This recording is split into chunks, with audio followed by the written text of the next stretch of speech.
Patrick Sébastien, né le 14 novembre 1953 à Brive-la-Gaillarde, en Corrèze, est l'un des artistes les plus en vue de France. Il est connu pour son travail d'humoriste, d'animateur de télévision, de chanteur, d'écrivain, de comédien et ancien président du club de rugby du CA Brive. À 71 ans, c'est une figure dynamique et polyvalente qui a apporté rires et joie à des millions de téléspectateurs grâce à des émissions comme Le plus grand cabaret du monde, Les années bonheur et des chansons hilarantes comme Les sardines et Tourner les serviettes. Père de 4 enfants, Sébastien, Olivier, Benjamin et Lily, il a vécu une vie faite de hauts et de bas, des années difficiles de la Corrèze rurale au glamour parisien. La vie de Patrick Sébastien est un tableau complexe où les succès éclatants côtoient de profondes souffrances, des échecs cuisants et des secrets qu'il garde précieusement. Son histoire est un parcours de persévérance, de passion et de sacrifice silencieux, où chaque sourire sur scène cache des larmes dans l'obscurité. La plus grande tristesse de la vie de Patrick Sébastien fut la mort de son fils aîné, Sébastien Bouteau, dans un accident de moto le 15 juillet 1990, alors qu'il n'avait que 19 ans. Sébastien, dont il a donné son nom de scène, était sa fierté et son espoir. Un jeune homme plein d'énergie, sur le point de devenir père. Un soir d'été en Petite Camargue, Sébastien perdit le contrôle de sa moto et mourut sur le coup, le laissant dans une douleur inconsolable.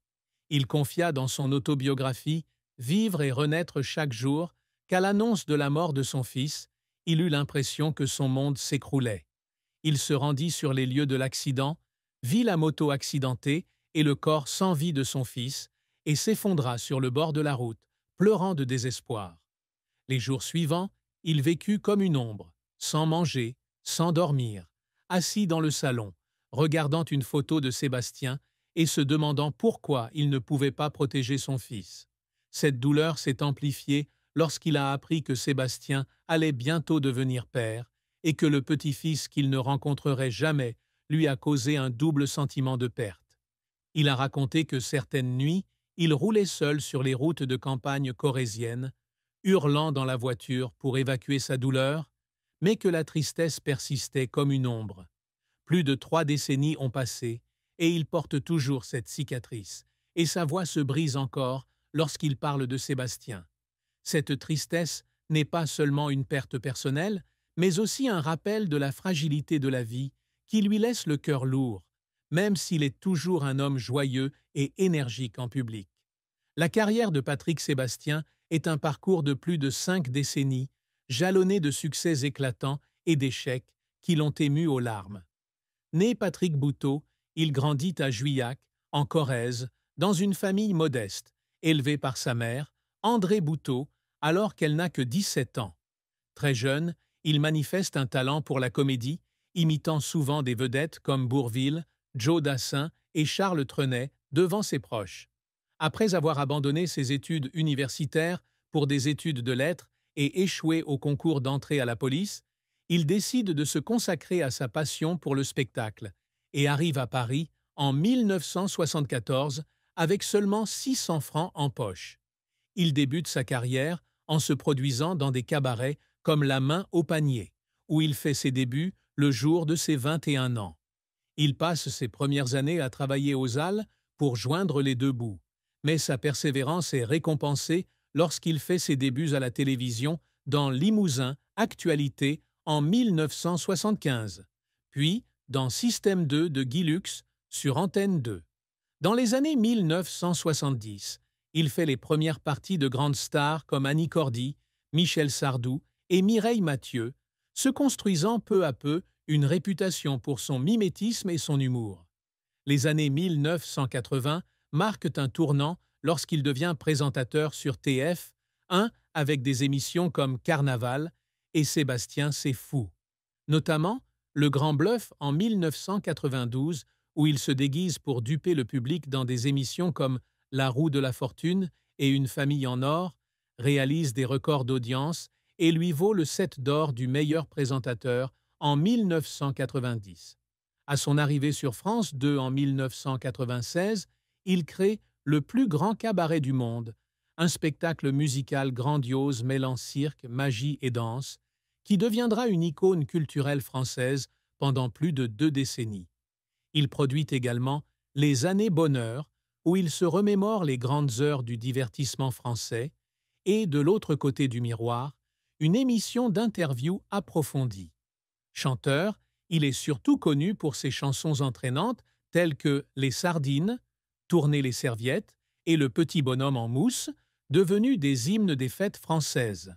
Auteur prolifique, il a notamment écrit Vitriol menthe, 2005, La cellule de Zarkane, 2007, et Le Carnaval des ambitieux, 2024, où il dévoile les aspects sombres de sa vie. Outre le monde du spectacle, il s'est également illustré dans le sport. Président du CA Brive de 1995 à 1999, menant le club au championnat d'Europe 1997, puis président d'honneur de 1007 à 1009. Cependant, sa carrière n'a pas été exempte d'échecs. L'un des plus grands échecs fut le film Thème, 2000, qu'il a réalisé et dans lequel il a joué. Le film a été critiqué pour son manque de profondeur, ce qui l'a traumatisé. Il a un jour déclaré qu'après l'avant-première parisienne, il était sorti du cinéma en silence, était rentré chez lui en voiture et avait pleuré, avec le sentiment d'avoir raté son rêve de faire du cinéma. Autre échec, l'émission L'école des fans, qu'il tenta de relancer en 1999, mais qui ne parvint pas à égaler le succès de la version originale réalisée par Jacques Martin. Il passa des mois à la préparer, de la sélection des candidats à la conception des décors, mais les faibles audiences conduisirent à l'annulation de l'émission après une saison. Il raconta un jour qu'après un enregistrement, il s'était assis dans sa loge, s'était regardé dans le miroir et avait pleuré, se demandant s'il était en train de se perdre. Autre échec, son départ du CA Brive en 2009, lorsqu'il démissionna de son poste de président d'honneur après un conflit avec le conseil d'administration et une partie du public. Il se sentait trahi, d'autant plus qu'il avait consacré tout son cœur au club de sa ville natale. Il raconta un jour qu'après avoir quitté Brive, il était resté seul dans le stade, à regarder les tribunes vides et à pleurer, avec l'impression d'avoir perdu une partie de sa jeunesse. Ces moments qui le faisaient pleurer étaient souvent liés à son dévouement au travail. Lors du tournage du plus grand cabaret du monde en 2005, il a été témoin de la blessure d'un artiste de cirque lors d'une représentation. Même si le spectacle continuait, il a pleuré en régie, ému par leur sacrifice. Malgré les revers, il s'est toujours relevé, comme lors de son retour aux Années Bonheur ou de la publication de Vivre et renaître chaque jour en 2022, où il a partagé son parcours face à un cancer du rein et à un deuil personnel.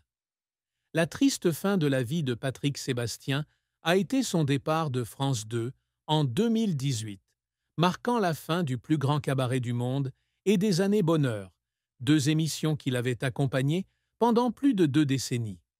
La décision ne lui appartenait pas, mais venait de la direction de la chaîne, qui estimait que son style de divertissement était dépassé dans un paysage télévisuel moderne, privilégiant les émissions de télé-réalité. Il a un jour confié à Télé Loisirs qu'en recevant cette démission, il avait eu le sentiment qu'une partie de son âme lui avait été arrachée. Il avait passé des décennies à bâtir le plus grand cabaret du monde, faisant monter sur scène des centaines d'artistes du monde entier, des magiciens inconnus aux troupes de cirque internationales. L'annulation du spectacle lui donna l'impression que son travail était nié. Dans les mois qui suivirent, il sombra dans une légère dépression, restant souvent seul chez lui à Martel, dans le Lot, à contempler les champs et à se demander s'il avait encore sa place dans le monde du spectacle. Il raconta un jour qu'un soir, en regardant un vieil épisode du plus grand cabaret, il avait pleuré, se souvenant de l'époque où la scène battait son plein. Bien qu'il ait tenté de se consacrer à de nouveaux projets, comme l'écriture de livres et les représentations dans de petits théâtres, il ne parvint pas à retrouver le même sentiment de gloire. Cette fin ne fut pas seulement la fin d'un spectacle, mais aussi le signe que son époque celle du divertissement traditionnel, tombait peu à peu dans l'oubli. L'amour et le mariage de Patrick Sébastien furent un voyage émotionnel, jalonné de moments de bonheur et de profonde tristesse. Il se maria une première fois à 17 ans avec Martine, une Corésienne, et ils eurent un fils, Sébastien, en 1970. Ce mariage s'effondra rapidement, car il était trop jeune et peu préparé aux responsabilités familiales. Après le divorce, il épousa Sylvie, avec qui il eut un deuxième fils, Olivier, né en 1980. Ce mariage fut de courte durée et il traversa une période de solitude, se concentrant sur sa carrière pour oublier ses échecs sentimentaux. En 1978, il se fiança à la chanteuse Marie-Myriam, rencontrée en tournée, mais cette relation ne déboucha pas sur le mariage. En 1985, il vécut avec Isabelle, une danseuse sud-américaine de sa troupe, mais cette relation ne fut que temporaire. En 1987, il rencontre Fan Fan, une ancienne Coco Girl, et ils se marient. Ils auront un fils, Benjamin, en 1991. Cependant, ce mariage se solde par un divorce en 1992. La même année, il rencontre Nathalie, surnommée Nana, qui deviendra le grand amour de sa vie. Ils se marient en 1998 lors d'une cérémonie unique au stade de rugby de Brive, devant des